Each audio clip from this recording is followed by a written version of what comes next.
Hey everybody, we're so excited for today's episode because Jenna Nelson is with us. She is the owner of Top Shelf Organizing. She loves helping bring order and sustainability to each space that she works on and helping clients feel organized even in an unorganized world. She is also another Nashville girl, and we're so excited about that and to have her on this episode of the Kim Kalee Show. So thank you so much for taking the time, Jenna, to be on today. We're really excited. Yes, thank you. My pleasure. I'm excited to do this with you ladies. Yay. I feel like people could just do a drinking game, like just from how many times I said excited. Probably. No any ideas. But I found Jenna through Instagram, and her Top Shelf Organizing feed is amazing. All the before and afters and all the behind the scenes that she does with her stories are great. So if you haven't checked it out, make sure that you check out her Instagram. But we have a couple questions for you, if that's okay. Yep. Okay. I'm ready.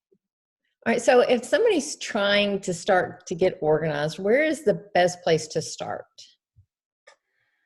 The best place is really what's going to impact your day-to-day. Mm-hmm. For most of my clients, it's definitely the closet or the pantry. Yeah. But it's really going to be unique to your life. And so I have one client coming up and she homeschools, and so it's her schoolroom. She's like, I can handle the other stuff, but I've got to get the schoolroom. So really, you kind of need to look at your day-to-day and see where are you spending either the most time or what area is causing you the biggest headache. And that's generally the place you really want to start. Okay. Cool. So would you say, would you start with just the junk drawer, or would you say I'm going to tackle the kitchen, or I'm going to tackle the whole pantry? Do you have a preference, big or small? I prefer to just get it done. Yeah. Because one space is going to impact another space, which is like in the kitchen, like with the junk drawer. Most likely you're going to find something in there that belongs someplace else. And so you're adding an item to a already cluttered area. So then you need that area, and it just kind of snowballs. But my sister is a great example. She, when they were getting ready to move, she went through just drawer by drawer every day and tackled a little bit at a time. Some clients can't do 15 minutes. They want to just get it all done. Yeah. So it's really, again, it's a very personal, thing, but my preferred method is just try and do it all, get it done. And then it kind of just feeds from there, because once you start, you just want to keep going. That makes sense, because I'm that personality too. And I had done something similar to this, and I even posted it as a Facebook status. Like, have you ever just started with one thing and then all of a sudden this has to be done, this has to be done? So a lot of people came and posted, have you heard give a mouse a cookie? Mm-hmm. I don't know if you know that. Yeah. So I know when you start, organizing and decluttering, it leads to something else and leads to something else. So, yeah. So I know for me, I tackled my kitchen and my pantry, but my closet is another story. So leads us into our second question. Is there anything someone should know before they hire someone to get organized? They need that help. I think the shock that most people have is first the cost, because it's just like a lot of things. Most likely the higher the rate, the better the organizer. When I started out and was still learning, I was a lower rate, and I think it was good for where I was. But now that I have several years experience, I have raised my rate because I know I'm a good organizer. What I do lasts. And so I think it's worth it. I had a client who she told her friend that it's an investment, and I definitely agree with that. In the long run, you're going to save money because you're not buying things you don't need. You're not buying product that doesn't actually work for you. Working with someone to get your space completely personalized to what works for you in your life is, I think, worth the cost. and so that one, and product is great, but does usually cost. My clients, sometimes they have a budget and I work within the budget, and that's great. And we can make it work, but just know if you really want to have an impact on your space, there's going to be a little bit of a cost.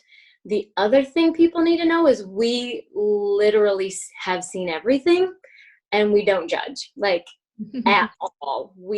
I know I have several friends who are organizers, and we're just like, this is our job. This is what we do every day. We see it. I never walk into a space and judge the client and think, they're terrible people, or, there's no reason to feel embarrassed. I walk into a job and I see, okay, how can I make the space better? And that's where my brain goes. It doesn't go to judging the client. It goes to, how do I make this space the best space possible for my client to help enrich their life? Yeah, that makes sense. I never thought about it being intimidating, but I guess, like, what do I have in my closet that she's going to see? I don't want her to see. Yeah. Oh my gosh. Usually when people come to the house, if there's something that's cluttered, I throw it in the closet before somebody comes over. So to let somebody in your closet, I think would be, intimate, Yes, it's very scary. And then you were saying you could save money. Some people who are so disorganized, it's not just, saving time and saving money. A lot of people will buy the same item because they forgot where they put their item. Mm-hmm. So that saves a lot of money too. I don't know how many, from a previous house that I lived in, how many tape measures I would find just because let's go buy another one. Let's go buy another one. So, Yeah. We find it all and they're like, oh, I didn't know I had 4 of those. I'm like, well, get rid of them. Yeah. So now you have a tax deduction. You can take that stuff to Goodwill or wherever. Yeah. Charity of choice. So once you have everything organized, how do I keep it organized? How do I keep it from getting all cluttered back up or strewn about again? Yeah. The best thing you can do is just be intentional. Put it back where it goes. Mm-hmm. The main reason for clutter is that things just don't have a home. And so when you work with a professional organizer, we create homes for everything. And so as long as you're consistent with putting things back where they go, you will be able to maintain the organization for the long term. I strive to create spaces where they can change as your life changes. So when I do a pantry, I don't specifically usually label pasta and rice and this and that. I'll just kind of put dinner, or I'll put snacks or something, keeping it more general, because life changes. And I think sometimes being almost too specific is intimidating to people. And most of my clients like the fact that there's a little bit of looseness, so they don't have to stick to the rules exactly as they are. It gives them a little bit of freedom, which will help them in the long run be able to keep what they have without feeling so intimidated that they can't maintain. I have some clients who have specifically said, do not color coordinate my closet. It will intimidate me, and I will not put anything back, and I'll just feel defeated. I'm like, okay, so we don't color coordinate. And they may want it by sleeve length. They may want it just tops and bottoms. But I love the challenge of making it a space that each client can maintain. So I prefer to work with my clients, and I'll ask them as we go, does this make sense to you? Do you prefer this or this? Do you like this word? Do you like this layout? And as we work, they begin to realize, I think like this. My brain works like this. Oh, that makes sense to me. And I'm like, okay, it may not always make sense to me, but it makes sense to the client, and they're the one who has to maintain it.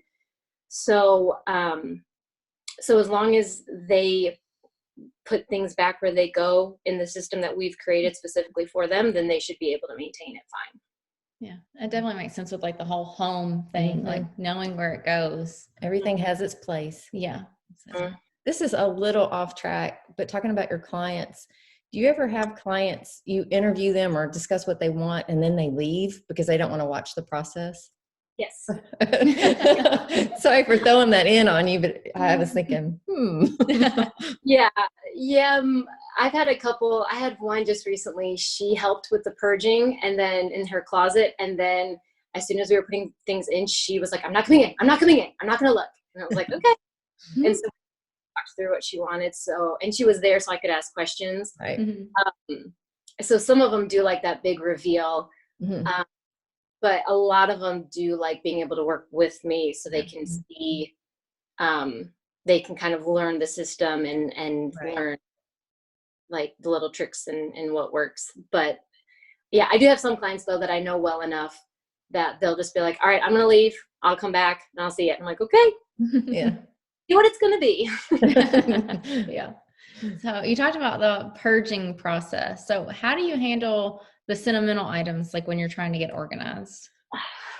They're so hard. I'm a big fan of what I call memorabilia bins. Mm-hmm. So for the items you really, really love, if they don't have a place on display or in your closet, like a clothing item or jewelry or something, then I am a big fan of saying, okay, get a clear bin. Let's put it in, label it memorabilia, put it in a storage, attic or basement or something. But also when dealing with those items, we begin to kind of ask, okay, are you attached to this because of the person who who had this first, or do you have special sentiment like towards the item itself? Like because if it's just towards, well, this person owned this and I love the person. Okay, that's great. But if that person didn't have any sentiment towards this item, should you? Mm-hmm. Or, if I just worked with a client and she had a bunch of baby clothes and she loved this one item and she didn't want to give this one specific baby clothing item up. And I was like, okay, then don't. Like, you want to save that, that's fine. But then another one, she was torn. And I said, well, do you have pictures of your girls in that outfit? And she said, yeah. And I was like, okay, then you can probably let that go. And she was like, yeah, you're right, I can. Mm-hmm. So it's one of those, again, I know I keep saying this, but it really is such a personal job by job, client by client work process. Mm-hmm. So I know to push a little bit more, and some I know, okay, you need these items. We're going to make space. We're going to make space for what's important, which is really what organizing is making space for what's important. And if these are items that are important, then we will make space for them. Right. Well, it's nice to know like the questions to like ask yourself whether you're doing it on your own. But it's also nice if you do have that person like you, like, right there, that's not going to make you toss everything. Cause like thinking like Marie Kondo, she's just like, no, you're throwing that stuff out. Like very, if she spoke English, like it would be very judgmental English. I feel like this is a little softer approach, which is not to know that it's still okay to keep some of your memorabilia on your bins. And I think it's nice to hire somebody like you because you'll actually sit down and make yourself go through those questions. Whereas you have that trunk or that basket sitting in the corner. I'll go through it one day. Yeah. So it's a really nice to have somebody make you go through it. Yeah. Having that extra little push. Cause I have a pair of like Abercrombie like pants and I'm like, they're going to eventually come back in style and I'm going to hold on to them. And they have no sentimental value. It's just like a hope that they come back. And I'm like, if they come back in style, they'll sell them again. I don't think that's going to be like a vintage Abercrombie, like a vintage Chanel. But they're still in the closet. Don't touch them. Trust me, I will not touch them. So, do you have a hint or a tip of something that we can implement today to start organizing? Simplest thing to do is just look through your spaces and see what doesn't belong and either put them back where they go or get rid of them. Whether it's your closet and it's clothes you can look at right away and say, I don't like that and I never wear it, then pull it out. If it's the junk drawer and it's just stuff you've been avoiding putting back, just put it back. Yeah. Really just simple steps. It takes, no more time really to put something where it goes. So just put things back where they go or get rid of them if you really want them anymore. Yeah. If you can. Obviously there's some stuff, but if you can, then just pull it out. I remember some celebrity, I can't remember who it was, but I liked her tip. She's like, every time she leaves a room, she takes something that does not belong in that room and puts it in the room it belongs in. So she keeps her house decluttered that way. Yeah. So that was pretty neat. That's a great idea. Yeah. Yeah. I think for me, like thinking of that, like I always like, if it's like before I go to bed, like I'll look around and be like, okay, like did I, like, especially like with my purse or whatever, like, is this all fixed? Like it needs to be before I go to bed and start the next day. Yep. Just a little at a time keeps it from becoming overwhelming, which I think a lot of people, once it's over that hill for whoever it is, for me, that hill is very small and I'm just like, so I keep everything organized. Yeah. But for some people, they can let it mount and then they're just like, it's too big. I can't do it. So I think if you can keep your hill from getting too big each day. Agree. So we are, have a couple just fun questions too that we wanted to throw in. So we know you're a big Disney fan. So one of the questions we did earlier on a different episode of the podcast was our favorite Disney princess. So we were Belle's. We want to know, who is your Disney princess? Like, who's your favorite? I think my favorite is Rapunzel. Oh. That's one. going off from the traditional a little bit, Most people, I forget about Rapunzel. So why Rapunzel? I think I love how feisty she gets. And I love her curiosity. I think it was just, I loved that movie too. I thought it was cracking me up.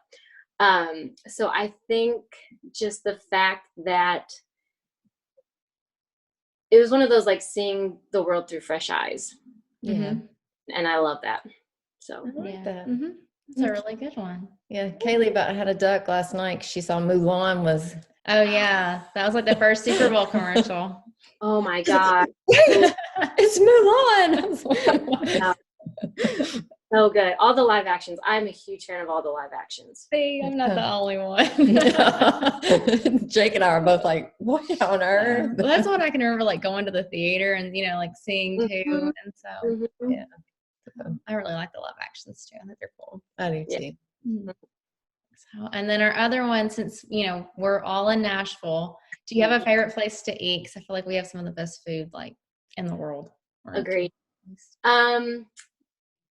Favorite restaurant is the Wild Cow. Okay.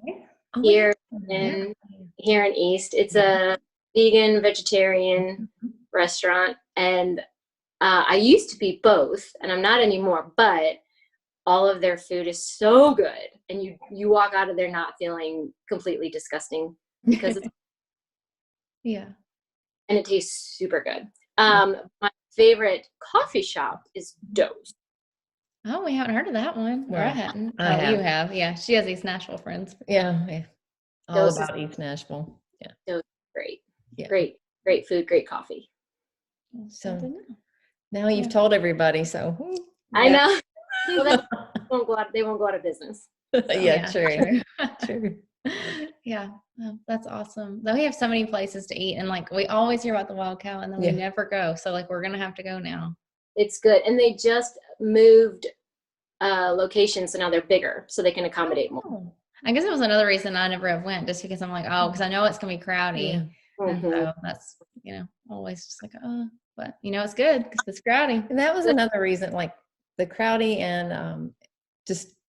Sometimes with those places, I get intimidated on what to order, and is it going to taste good? Yeah. So, do you have a favorite dish? I do. Their nachos they're my favorite things ever. I could eat them. Yeah. All right. So we'll have to try the nachos. Yeah. All right. I'm open to it now that I've talked to you, because before I'm just like, I don't know. We had some other friends who are vegan and vegetarian, and you got to try this. You got to try this, and I'm just like, yeah.